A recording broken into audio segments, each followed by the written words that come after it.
అనగనగా ఒక అందమైన అడవిలో రాణి అనే నెమలి ఉండేది. దానికి చాలా అందమైన రెక్కలు ఉండేవి. ఎండలో ఆమె రెక్కలు మెరిసేవి. అడవిలోని జంతువులందరూ ఆమె అందాన్ని మెచ్చుకుంటూ ఉండేవారు.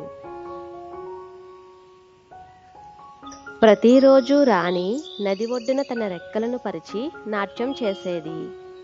నన్ను చూడండి, నేనే ప్రపంచంలో అందమైన పక్షిని అని చెప్పేది. ఇతర జంతువులు ఆమెను ఇష్టపడేవారు, కానీ రాణి ఎప్పుడూ ఎవరితో ప్రేమగా మాట్లాడేది కాదు. దానికి తన అందం మాత్రమే ముఖ్యం. ఒకరోజు నల్లని మేఘాలు ఆకాశాన్ని కప్పేశాయి.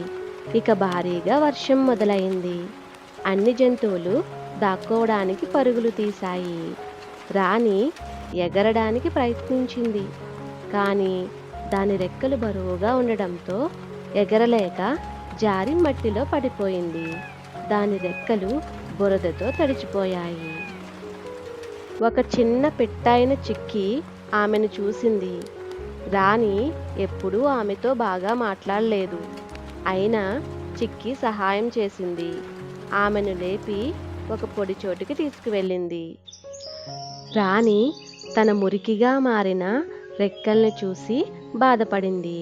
ఇప్పుడు నేను అందంగా లేను అని అనుకుంది.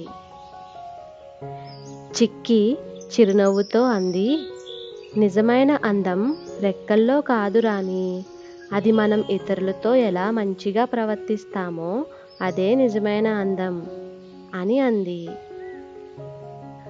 అప్పటి నుంచి రాణి మారిపోయింది. ఇప్పుడు ఆమె అందరితో ప్రేమగా మాట్లాడుతుంది, సహాయం చేస్తుంది. ఆమె ఇంకా నాట్యం కూడా చేస్తుంది, కానీ గర్వంగా కాదు, ప్రేమగా. ఈ కథ నుంచి మనం నేర్చుకోవలసిన విషయం: బయటకు అందంగా కనిపించడం కన్నా లోపల మంచి మనసు కలిగి ఉండడం ఎంతో మంచిది.